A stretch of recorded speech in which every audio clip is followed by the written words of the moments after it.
In Denmark, a country renowned for its commitment to social welfare, scenes like these are commonplace. With a robust welfare system in place, elderly and vulnerable people find comfort knowing that they are cared for and supported by various social programs. For decades, Denmark has prided itself on its commitment to social justice and equality. The welfare system serves as a safety net for those facing financial hardship. Welfare is by far the biggest government expense. Remember, though, that someone is in charge of handling the money for these social programs.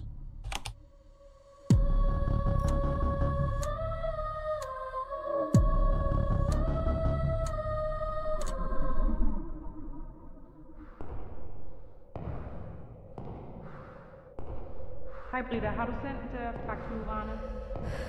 Nej, ikke nu. Men de er allerede godkendte.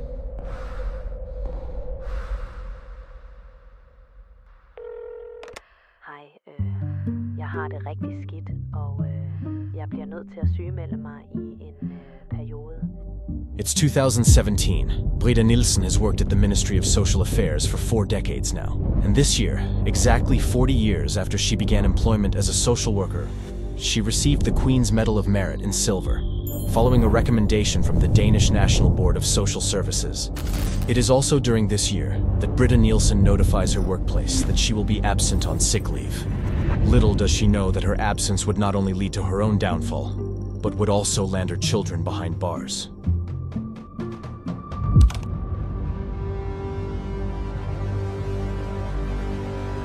Every year, various social programs are funded through the SATS pool, a pool of money from the government that is to be distributed among the most vulnerable people. Working for the Ministry of Social Affairs, Britta oversaw and approved various transactions from this pool. With her many years of experience, Britta knew the systems, in and out. She could easily create fictional projects, check out all formalities, and approve of a transaction to a project that does not exist.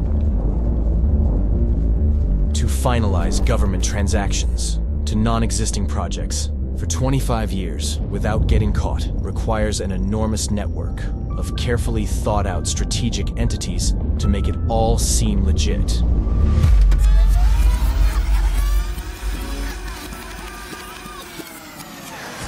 Or maybe not. In fact, the only thing she had to do was insert her own private bank account details as the recipient for these false projects. And, she would do this for 25 years? Exactly 298 times. And no one suspected a thing.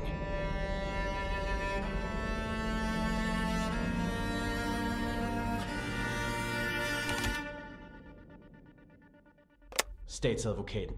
Hej, Kasper fra Danske Bank. Jeg har en kunde, som får astronomisk høje indbetalinger fra Socialstyrelsen. Og hendes navn er, Britta Nielsen. CPR-nummer er 28. Danske Bank, Britta's personal bank, reported Britta to the public prosecutor for special crime under suspicions of money laundering. The case was now in the hands of the Danish Special Crime Unit, who turned down the case and sent the case off to the tax authorities. The tax authorities did nothing. The bank tried to report further suspicious activities in 2014 and 2016. Yet again, the Special Crime Unit and the tax authorities failed to act. Prior to Britta taking sick leave, she reduced the grant of the social psychiatry in Roskilde from 950,000 to 880,000, 70,000 less than in the previous years. This did not go unnoticed. The social psychiatry calls a city official accountant and asks why their grant was lowered. The accountant reaches out to the Social Welfare Board on multiple occasions, but to no avail. Roughly a year later, Britta is still on sick leave and can therefore not finalize her financial statements as usual. As a result, her colleagues have assumed the responsibility and are auditing and finalizing the financial statements.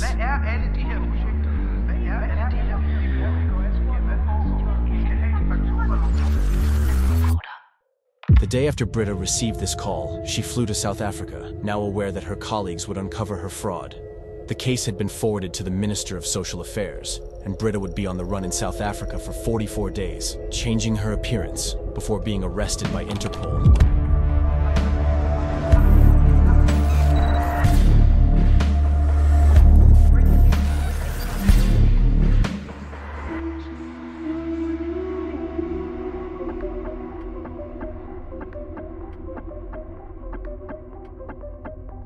Through the many years that Britta committed embezzlement, her children were living in luxury.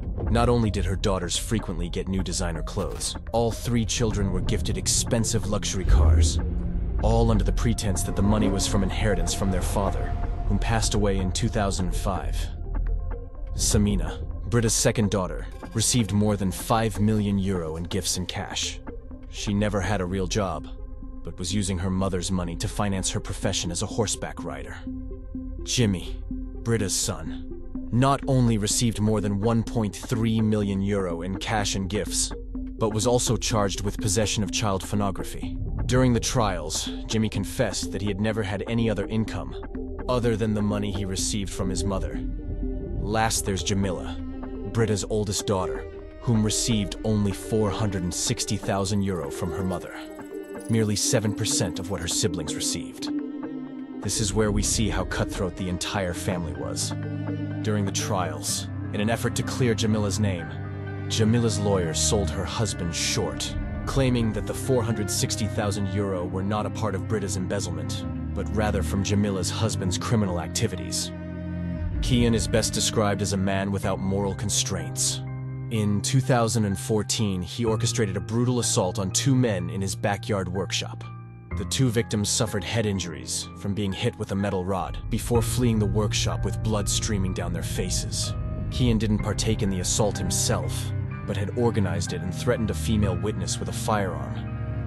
In another disturbing incident, Kian was displeased by the work of one of his Polish employees, and they had a falling out over payment disputes. This led to Kian organizing another violent attack after the Polish employee stopped answering Kian's texts.